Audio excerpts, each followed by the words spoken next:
अच्छा, a drink in the passage के अंदर सबसे पहले जो हमें चीज़ दिखाई जा रही है, यानी जो थीम्स है वो है अपार्थीड और सेग्रीगेशन। अपार्थीड क्या होता है कि वाइट एंड ब्लैक जो है ना वो कभी भी आपस में मिलजुल नहीं सकते। मिलजुलने से मुराद वो जो है ना वो इक्वल नहीं है, ठीक है। वाइट्स जैसे हम पढ़ते आ रहे हैं पिछले चैप्टर्स ओरिएंटलिज्म में भी कि वो जो वाइट्स हैं वो अपने आप को सुपीरियर समझते हैं और ब्लैक्स को इन्फीरियर समझते हैं। और हमें अफ्रीका और नाइजीरिया जैसे और जितनी भी एशियन कंट्रीज़ हैं उनके साथ जो वाइट्स का बिहेवियर रह चुका है वो सारा जो है ना इसमें एक छोटी सी शॉर्ट स्टोरी के थ्रू हमें होल सिनेरियो दिखाया गया कि कैसा समझा जाता था वाइट जो थे वो ब्लैक्स को कैसे समझते थे। वो उनको सैवेजेस समझते थे, अनपढ़ समझते थे, गवार जाहिल। उनको जो था मुलाजमीन की नौकरी दी जाती थी, जबकि उनको बहुत सारी चीज़ों से रोक दिया जाता था जो कि वाइट्स को अलाउ थी, ठीक है। वाइट जो थे वो साफ़ सुथरी बड़े बड़े महलों वाली जगहों में रहते थे और ये जो अफ्रीकन्स हैं ये जो थे बड़े खस्ता हाल इलाकों में रहते थे, ठीक है। इन पे इनका कल्चर, इनकी हर चीज़ जो थी ना वो डेड हो गई थी और ये खुद भी बहुत ज़्यादा एंजाइटी का शिकार हो गए थे। जैसे कि अगर इन बाहर जो है दिन के टाइम अगर ये निकल जाते हैं 11 o'clock तो जो जितने भी वाइट्स थे ना वो इनको पकड़ के मारते थे, ठीक है। फिर इसी तरह जो ब्लैक्स थे ना उनके जुल्म से तंग आकर आधी रात को अपने कामों पर जाया करते थे, ठीक है। कहीं पे भी जाना होता था तो वो आधी रात को निकलते थे। तो इस स्टोरी में भी हमें सारी यही चीज़ें नज़र आएंगी कि किस तरह वाइट और ब्लैक का जो कन्फ्लिक्ट है उसको उठाया गया है। किन किन बातों से इन्फीरियरिटी और सुपीरियरिटी कॉम्प्लेक्स हमें नज़र आ रहा है। कुछ कोट्स मैंने हाईलाइट किए हैं, कुछ पेजेस जो है ना मैंने इसके अंदर अपनी वीडियो के अंदर पोस्ट भी किए हैं। अगर आप उनको देखें तो उनमें भी अब बेहतरीन कोटेशंस मिल जाएंगी। कोटेशंस के थ्रू आप जो है ना अगर पेपर में क्वेश्चन आ जाता है कि बताएं कि राइटर ने क्या चीज़ कन्वे करने की कोशिश की है, क्या थीम है, तो आपने कहना रेशिज्म और अपार्थीड है। वो पॉइंट्स मैंने हाईलाइट करवा दी हैं। उनको कहाँ कहाँ अलाउ था जाना, कहाँ कहाँ इस पोइम में अलाउ नहीं था ब्लैक को जाना। यहाँ के हमें पता चलता है कि वो स्टोरी के अंदर हमें पता चलता है दो लोग हैं, एक रेंसबर्ग है और दूसरा एडवर्ड साइमलेन है। एडवर्ड साइमलेन जो है ना वो ब्लैक को रिप्रेजेंट कर रहा है, ब्लैक क्लास को पूरी, ठीक है। जो कि रेंसबर्ग है वो जो है वाइट क्लास को रिप्रेजेंट कर रहा है।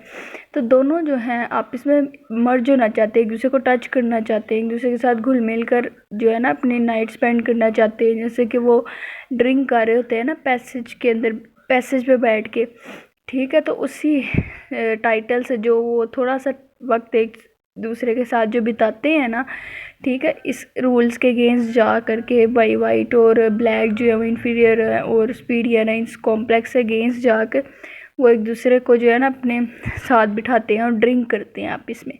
जबकि ब्लैक्स को अलाउ ही नहीं होता ड्रिंक करना वाइट्स के साथ, और ना ही ब्लैक्स को अलाउ होता है कि वो उन्हें टच कर सके। तो हमें वहाँ से भी पता चलता है कि वो दोनों आपस में घुलना मिलना चाहते हैं, इस सेपरेशन को जो है ना आप ख़त्म करना चाहते हैं और मर्ज होना चाहते हैं एक दूसरे में। लेकिन सोसाइटी ऐसा होने नहीं देती, गवर्नमेंट ऐसा होने नहीं देती, ठीक है। और जो रूल्स और रेगुलेशन बना दिए गए हैं वो भी उनको ऐसा नहीं करने देते, ठीक है। तो लिहाजा दोनों जो है ना वो रिप्रेजेंट कर रहे हैं अपनी अपनी क्लासेस को, ठीक है। उनकी बातों में हमें कहीं पे सुपीरियरिटी कॉम्प्लेक्स नजर आए, कहीं पे एंजाइटी। तो आप स्टोरी स्टार्ट करते हैं। अच्छा, मैंने ड्रिंक इन द पैसेज जो है ना कर लिया। इसमें क्या है मैं शुरू से बताती हूँ ताकि सारी सीक्वेंस में बने। पहले हमने करेक्टर्स पढ़ने कितने हैं। एक जो है ना वो वाइट है। वाइट जो है वो बिलोंग करता है साउथ अफ्रीका से, ठीक है, साउथ साइड पे अफ्रीका की। और जो ब्लैक है वो बिलोंग करता है नॉर्थ अफ्रीका से। ये दोनों नॉर्थ और साउथ अफ्रीका जो है ना ये एक दूसरे से सेपरेटेड है, ठीक है। अब क्या हुआ कि इस सवाल कहता है कि 1960 में ना साउथ अफ्रीका के जितने भी ब्लैक्स थे उन्होंने गोल्डन जुबली मनाई। वो बहुत ज़्यादा खुश हुए। खुश होने की वजह क्या थी कि ये नेशन के लिए, उनकी नेशन के लिए एक प्राउड का दिन था कि जब एक ब्लैक स्कल्पचरर को, ये स्कल्पटर जिसका नाम एडवर्ड साइमलेन है, उसको क्या फाइनेस्ट पीस ऑफ स्कल्पचर के लिए प्राइज़ दिया गया 1000 पाउंड का। तो ये बड़ी फ़ख्र की बात थी उनकी नेशन के लिए, जितने भी नॉर्थ अफ्रीकन थे उनके लिए।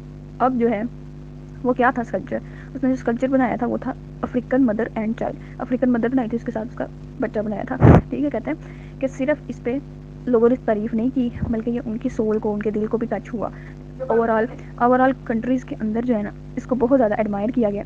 जबकि वाइट साउथ अफ्रीका के अंदर भी बहुत अच्छा इसको समझा गया है जहाँ पे वाइट रहते हैं, ठीक है।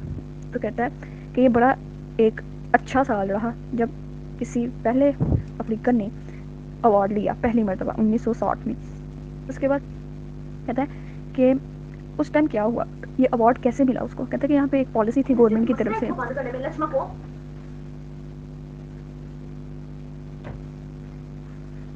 कहता है कि यहाँ पे गवर्नमेंट ने एक पॉलिसी बनाई थी। वो पॉलिसी ये थी कि जितने भी वाइट और ब्लैक के कंपटीशन हैं वो अलग-अलग होंगे, दोनों एक दूसरे में मर्ज नहीं होने चाहिए किसी भी सूरत। लेकिन जो कमेटी थी इस कल्चर की जिन्होंने कंपटीशन करवाया ये ब्लैक और वाइट्स का, ठीक है, और फिर उसके बाद अवार्ड दिए उनको, तो ये कमेटी ने गवर्नमेंट के खिलाफ जाके काम किया। लिहाजा गवर्नमेंट ने इनको बहुत ज़्यादा डांटा भी, क्योंकि इन्होंने जो इन्वाइटीज़ थे उनको इन्विटेशन कार्ड में उनके लिए फॉर वाइट्स ओनली हटा दिया। फॉर वाइट्स ओनली हटाने पे जो था उनको डिबग्ड किया गया, डांटा गया कमेटी को। लिहाजा कमेटी यहाँ पे डटी डरी नहीं, क्योंकि वो जानती थी कि आर्ट जो है वो बाउंड्री लेस होता है और सैम लेन का जो वर्क है ना उसी को इन्होंने क्या किया, सेलेक्ट किया है, और वो उसका जो स्कल्पचर था ना उसी को शोहरत ज़्यादा मिली थी।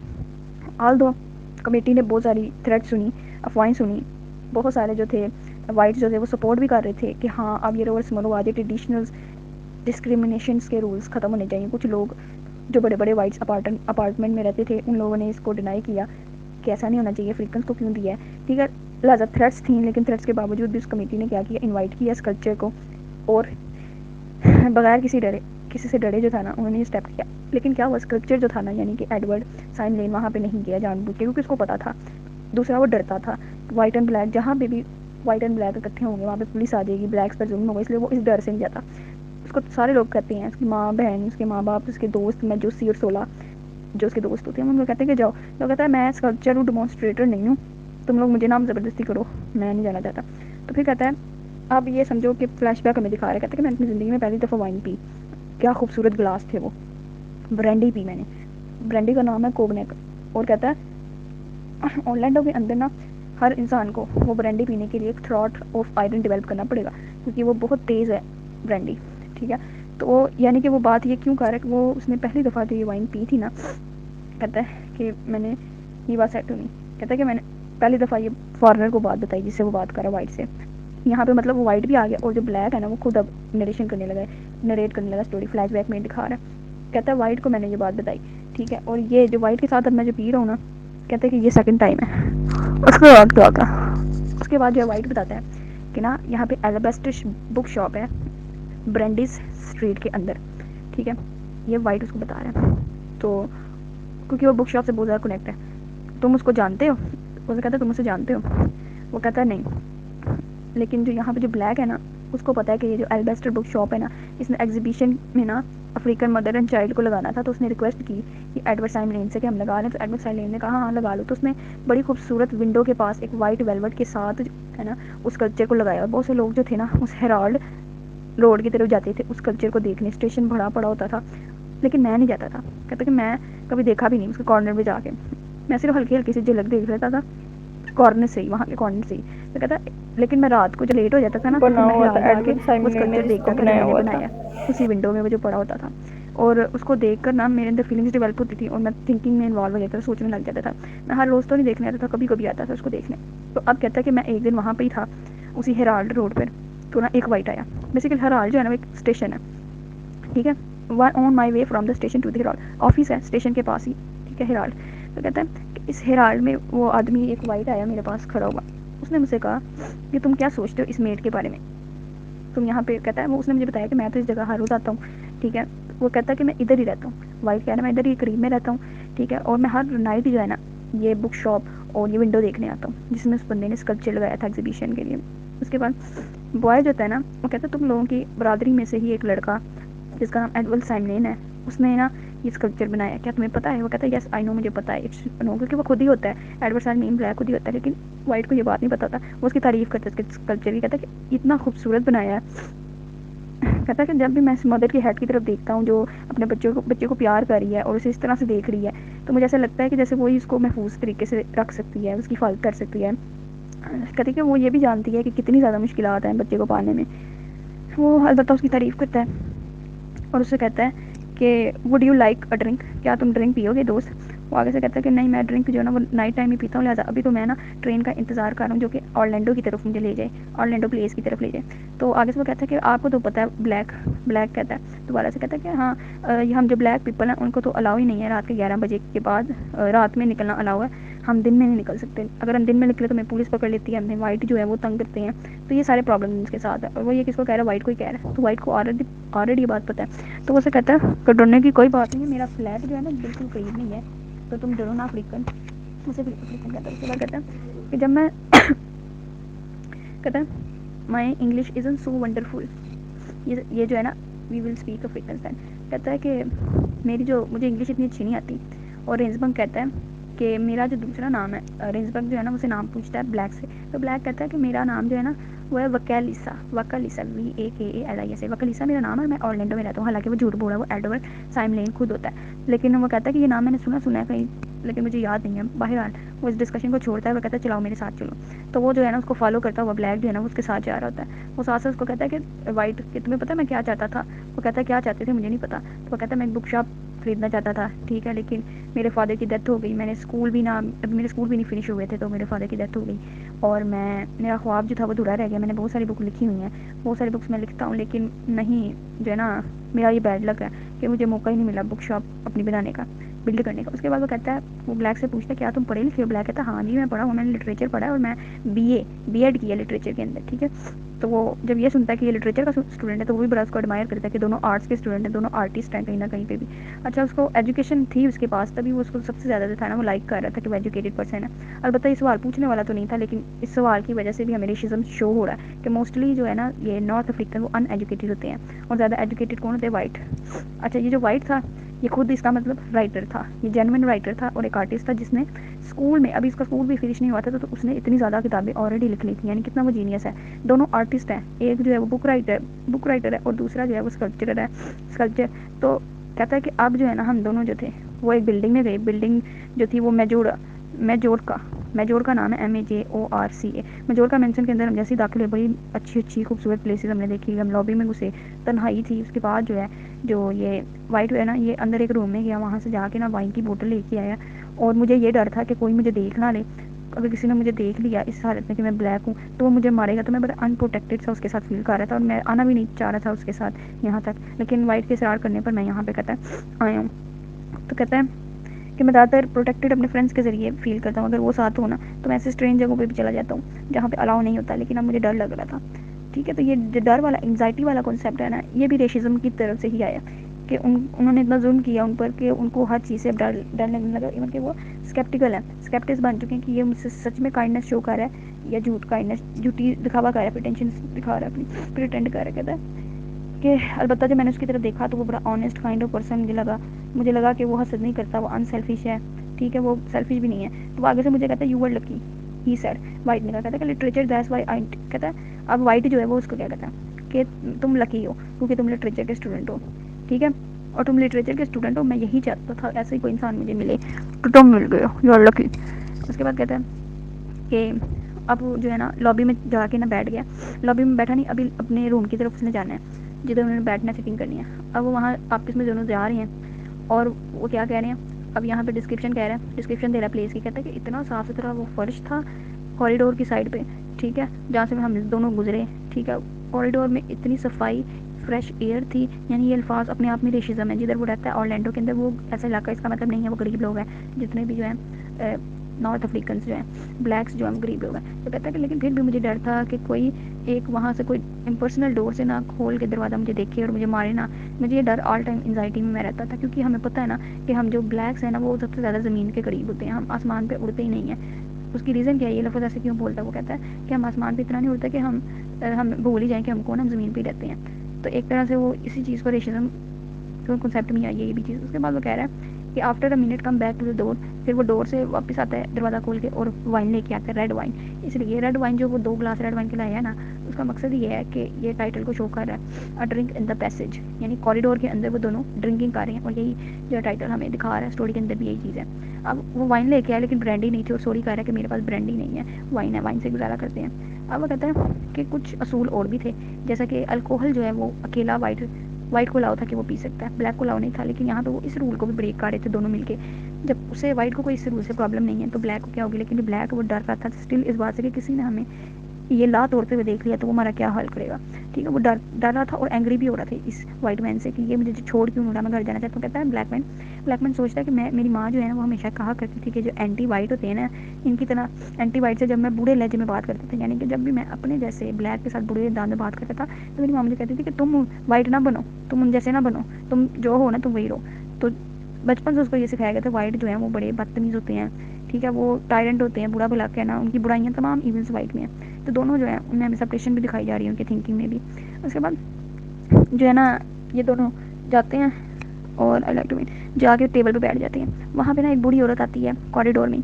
तो वो बूढ़ी औरत 50 ईयर्स की होती है, वो स्माइल करती है, ठीक है, और बड़े अच्छे तरीके से प्लेट जो है वो ऑफ़र करती है, इसमें बिस्किट्स पड़े होते हैं, वो ऑफ़र करती है उसको ब्लैक अफ्रीकन को। वो बिस्किट लेता खाता है तो वो आगे वो अपना ना सर झुकाती है, बोर्ड करती है और हॉस्पिटैलिटी शो करवाती है। इतना पोलाइट वे में बोलती है, स्माइल करती है उसके साथ। और सबसे बड़ी बात करता है कि वो जो वूमन थी ना, मैंने उसके साथ इंग्लिश में बात नहीं की क्योंकि वो अफ्रीकन औरत थी जिससे मैं मिला, और मैंने उससे अफ्रीकन अंदाज में बात की है। और कहता है कि उसके बाद जो है ना एक और बूढ़ा और बूढ़ी औरत आए निकले बाहर। वो आते साथ ही रेंजबंद के पास आके खड़े हो गए। रेंजबंद जो था वो कहता है कि हमारी जो ज़मीन है ना वो बड़ी ब्यूटीफुल है, यानी वाइट कह रहा है कि हमारी जो लैंड है is beautiful but it breaks my heart, लेकिन इससे मेरा दिल तोड़ दिया। बेशक जितनी मर्जी ब्यूटीफुल हो जाए, दिल टूट जाता है ना तो फिर ब्यूटी जो है किसी काम की नहीं रहती। तो ठीक है, यहाँ पे पता चलता है उसके ख्वाब अधूरे हैं, वो गम में मुब्तला ऑल टाइम, यानी वो भी परेशान है जिस तरह जो है अफ्रीकन है। परेशानी दोनों तरफ हमें दिखाई जा रही है, यहाँ पे ये नहीं दिखा रहा अगर एक हैप्पी है तो एक सैड है। तो वो ये चीज़ ग्रीफ शो करवा रहा है। इतना सब कुछ होने के बाद भी वो कहतन है। तो आती है वो जो बूढ़ी औरत बाद में आती है, वो ना आते साथ रेंजमैन को कहती है जैनी जैनी, वो ये कहती है उसके कंधे पे हाथ रख के, यानी वो उसको हौसला दे रही होती है। जैनी उसका निकनेम होता है रेंजबर्ग का, जो वाइट मैन होता है। ठीक है, उसके बाद जो दूसरे बूढ़ा बूढ़ी आते हैं वो आते हैं, वो उनको कहता है रेंजबर्ग कि ये देखो ये जो ब्लैक है इसने ना बीए किया हुआ है, ही इज़ अ बीए। उसके बाद रेंजबर्ग फिर जो था वो दासी में कहता है कि मैं चाहता था इसको ब्रांडी पिलाना, लेकिन वहाँ पे ओनली वाइन थी। तो एक वूमन जो बाद में आई होती है वो जैनी को पकड़ के ले जाती है और वो ना फिर जैनी को ब्रांडी देती है। तो इतनी देर में जो फर्स्ट वूमन है वो जो है ब्लैक से कहती है कि जो जैनी है ना ये बहुत अच्छा इंसान है, is a good man, strange अजीब भी है लेकिन गुड है, अच्छा इंसान है, नरम दिल है। ठीक है, तो ये बातें सुन के जो ब्लैक होता है ना वो बजाय के रिलैक्स होने के वो जो है ना उसमें एंजाइटी और ज़्यादा बढ़ रही होती है कि ये बातें, ये नॉनसेंस बातें उससे क्यों कर रहे हैं ये सारे। और वो कहता है कि जो white strangers looking at me, फिर क्या होता है कि जो white strangers looking at me in the corridor they wanted for god sake touch me somewhere and did not know how. अच्छा, कहता है कि उस टाइम पीरियड में एक और चीज़ भी थी कि ना ब्लैक वाइट को गलती से टच भी नहीं कर सकते थे। कहते कि सिवाय गलती के ना अगर ब्लैक वाइट को टच करेंगे ना तो उनको पुलिस के वाले कर दिया जाएगा, यानी इतना ज़्यादा डर उनके दिलों में बिठा दिया था। और यहाँ पे कहता है कि मुझे ऐसे महसूस हुआ कि जितने भी वाइट स्ट्रेंजर्स मेरे आसपास खड़े हैं ये मुझे टच करना चाहते हैं, यानी ये मुझसे मिलना चाहते हैं, ये रेशिज्म के कॉन्सेप्ट को ख़त्म करना चाहते हैं, लेकिन इनको नहीं पता ये कैसे करें, डिड नॉट नो हाउ। कहता है कि इनको नहीं पता ये मुझे कहाँ पे टच करें, लेकिन मुझे टच करना चाहते हैं। तो इसमें सिम्बॉलिकली ये वो रिप्रेजेंट कर रहा है कि वो चाहते हैं कि इस रेशिज्म, इस सेपरेशन को ख़त्म करना और मर्ज होना, लेकिन वो इसको नहीं कर पा रहे, उनको पता भी नहीं हम ये कैसे करें। तो उसके बाद कहता है कि है जो वो बूढ़ी औरत है जिसने मुझे कहा कि जैनी बहुत अच्छा है, वो बूढ़ी औरत मुझे कहती है कि क्या तुम्हें पता है कि ये जो जैनी है ना ये हर रोज़ स्टैचू को देखने जाता है, वो जो एक ब्लैक मैन ने बनाया। और वो जो ब्लैक मैन ने जो स्टैचू बनाया ना बिल्कुल इस तरह लगता है जैसे वो गॉड ने बनाया हो।